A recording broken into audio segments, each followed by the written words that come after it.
şairin dediği gibi baki kalan kubbede bir hoş seda hani hesabı de kubbede bir hoş seda bırakabildikse yani bildimse ne diyeyim işte mutlu oluruz. Yani çekilir gideriz. Yani.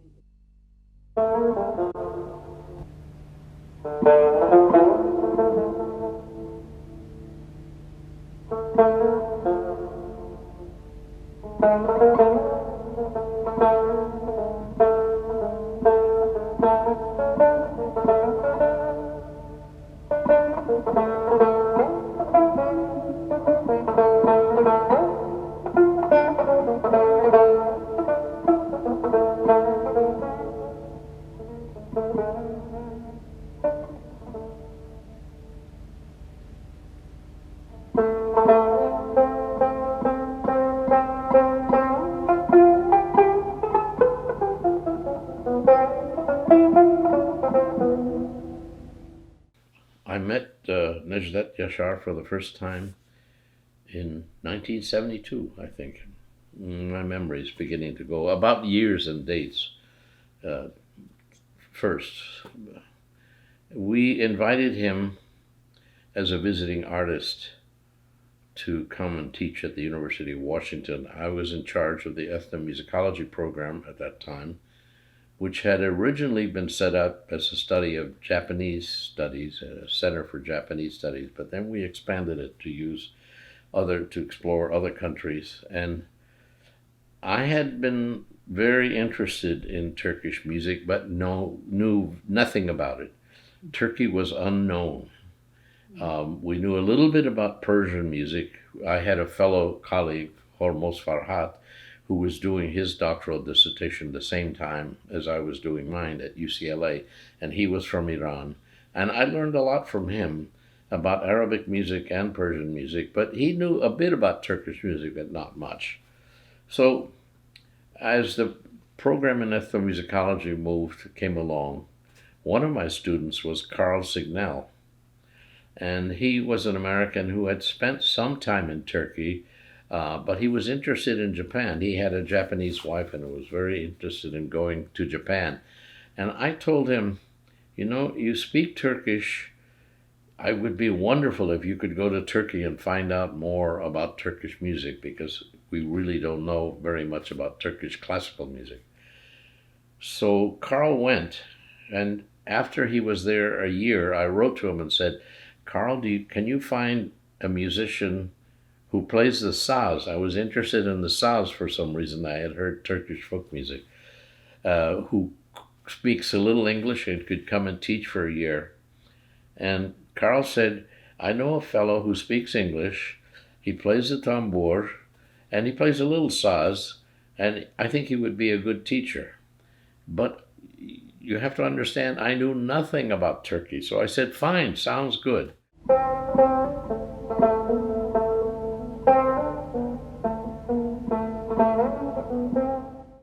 And then I met Necdet, and I've only discovered years later what an incredible man he was. At first, we became friends very quickly, and then gradually I began to understand the depth and the power of Turkish music. And so gradually through him, I think I learned a lot. I was only myself, I must have been maybe 30 or late 20s or early 30s. And so it was a powerful experience learning about Turkish music and meeting Necdet.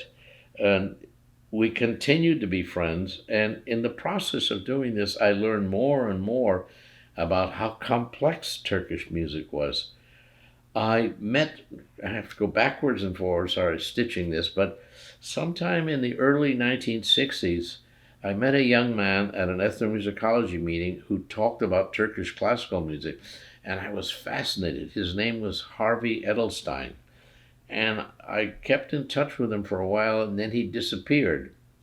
Then years later, I discovered that Necdet Yaşar had been his teacher. So everything this young man knew, he learned from Necdet Yaşar. But also, I think Carl Signal, almost everything that Carl Signal knew, he learned first from Necdet Yaşar and then went on from that.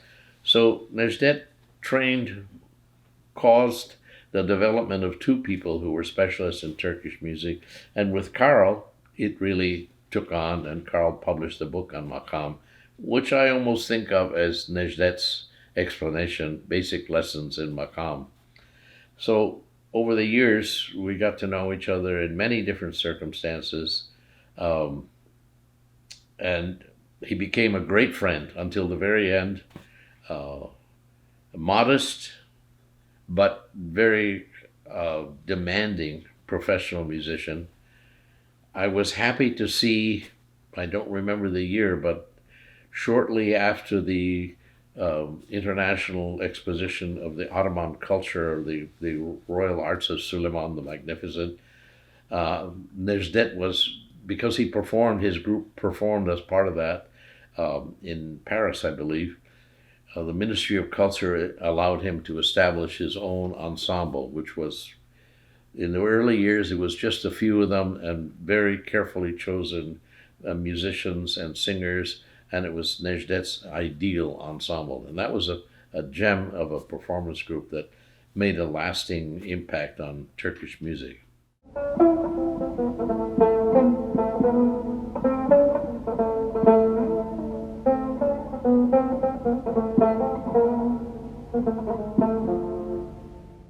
I did not realize until many years later that Necdet made great sacrifices coming to America. He had to resign his position at the radio station. I thought he just had to leave. And it was a risk coming here and then bringing his family and leaving some behind. A great transition, but he felt that it was important for Turkish music for him to come. And in fact, it was. Because through Necdet's visit, many people came to understand about Turkish music. But not only that, Necdet was an amazing man. With his limited English, he spoke English well, but it was limited in some ways, but his imagination was incredible. He would take over at a party full of people, he would begin to tell stories, and he had everyone entertaining. And once in a while, he would give a lecture on makam or something, and he would invite someone, Turkish friend who spoke English, to do the explanation. And in fact, I would tell him, Necdet, please, you do it yourself. Your explanation. He says, oh, my bad English. No, it was his explanations of makam were so clear and so colorful that it was much better than people who spoke English clearly but didn't really understand to the depth he did. For years, I'd been listening to Necdet explain makam, his ideas about makam and the various makams and how they operate. And so now, as a result of that, I think I've learned the A-B of makam, but not ABC. It is as Necdet often said, makam is a very profound subject. I know a little bit. I learned enough to appreciate how complex it was. And he was my guide. He was my light. Because of him, I got to understand. And I was happy to present him in many contexts while he was in the United States so that other people would get to know his work and appreciate Turkish music most of all.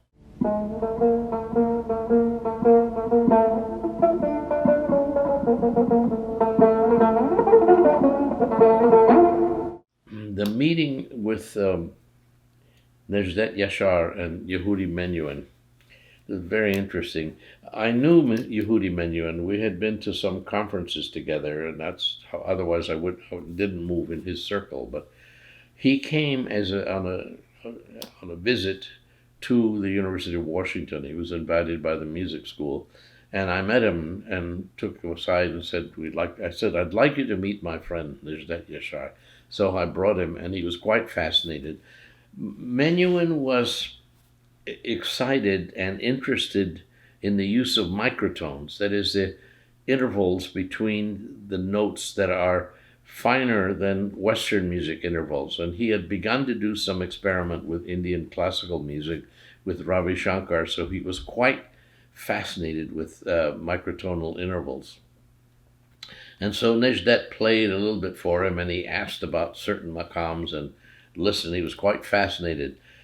Necdet reminded me that I said something about what Menuhin said at that time, but I can't remember. I just remember that he was very pleased to meet him and very interested in the music that Necdet had played for him.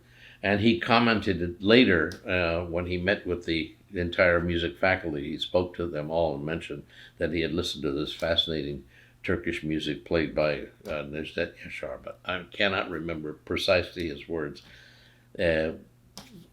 Maalesef. Ben bundan sonrasını müzikle sanatın farkını bir Paganini'nin anlatışı yönünden söylemek istiyorum. İlla ki şahsıma mal edeceğim şeyler yönünden değil. O öğrencilerine dedi ki müzikte 4 hal vardır. Evvela bir müzisyen işte göze hitap eder. Nitekim bugün de sadece göze hitap ediliyor. Değil mi? Ondan sonra kulağa sesler gelir dedi. Bazen bu sesler çok düzgün olabilir, düzgün bir müzik olabilir. Ama henüz sanat başlamamıştır dedi. Öyle her şey sanat değildir diyor. Ama 3. hal beyne, dimağa gider, insanı düşündürmeye başlarsa sanat başlamıştır dedi. Ama 4. hal bir idealdir dedi. Yani göze, kulağa hitap eder, dimağa gider, düşündürür ama kalbe gider. Hani bizim kullandığımız tabirle gönül telini titretirse işte bu sanatta ideal bir şeydir, yakalanmış bir idealdir dedi. Bazen bir müzisyenin eline bir ömür boyu eline geçmez dedi.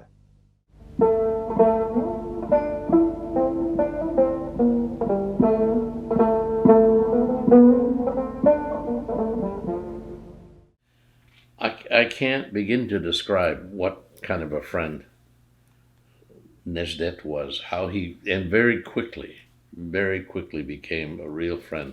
I felt very comfortable dropping in at his house at all times. And he was most welcoming. I mean, it was very rude. I would just come out to his house and sit and talk with Necdet and Fersan, and Semi, play with Semi when he was very little. He had an amazing gift of imagination, of conversation. He had these incredible sayings, many of which I still remember. Somebody behaved badly somewhere at some time, and he said, "The donkey of Jesus, even if he goes to Mecca, he's still a donkey." He had another one. "The bear knows 200 songs. They're all about honey." He had one that I was shocked. He said, "If you see 3 Mexicans together, there's going to be a revolution." Where did that come from? Yes, very good. It was very good. Anyhow, he had a marvelous way of explaining makam. He had a lot of imagination, so he could draw images and get people to understand. And he used his limited English in very clear and lucid ways. He was a marvelous teacher. And you know, the one thing that I regret that he kept almost secret, and it didn't really come to my mind until we had this in 2011, this reception for him at the University of Gaziantep, and Ruhi Ayangil, and they played 2 of Necdet's compositions. And they're just absolutely beautiful, rooted in makam. Modern pieces, though. They're clearly not westernized, but modern, not the old traditional makam, but very deeply and rooted in makam, and like magical, dreamlike. And I hope they've been recorded now, because they should all of his compositions should be recorded.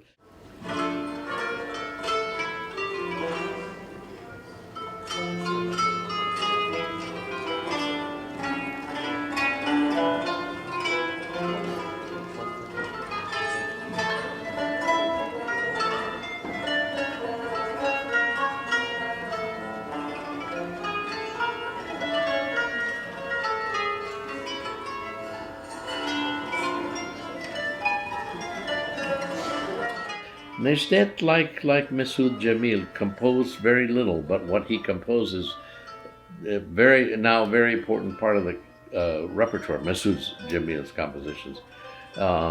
But I think Necdet should be too. He was to me, the last of the great musicians who came from the old oral tradition.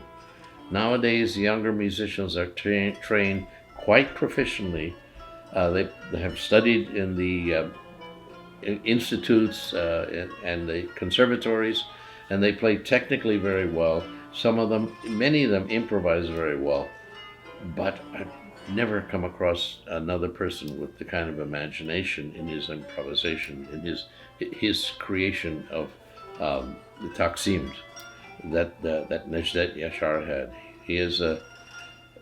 He should be widely honored in Turkey. He should be more widely honored in Turkey. My regret is that Turkey seems to support the arts and has a strong Ministry of Arts and Culture, but it does not recognize that people like Necdet Yaşar are one in a million. They're the Albert Einsteins of Turkey, and they should be honored that way.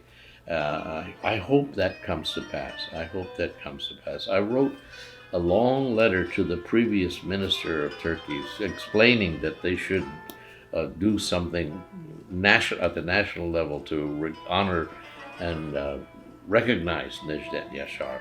But I got no answer, and I don't think anything ever happened. Maybe the answer will come slowly. I hope so. Turkey deserves to recognize this treasure that they produced from their own people.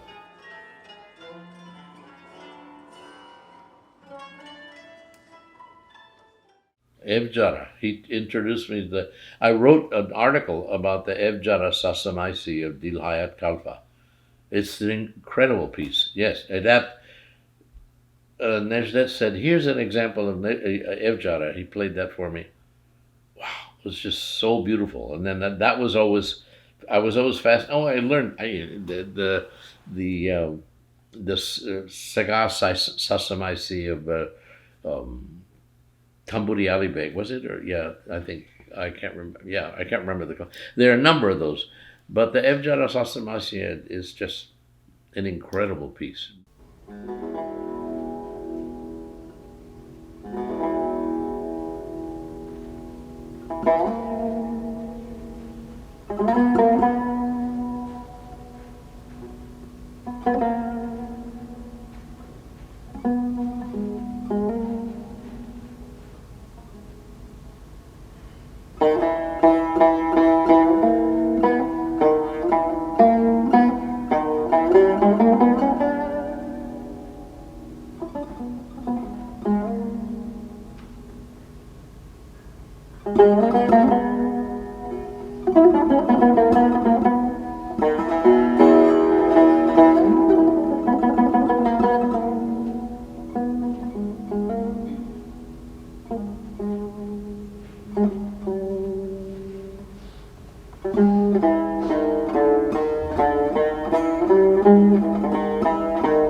For Bruno Nettle's Festschrift, honoring him, the professor. He's a little bit older than me now, this professor, and so we wrote a book in his honor. And my article, I wrote that about the Evcara Sassamasi, which I learned about thanks to Necdet.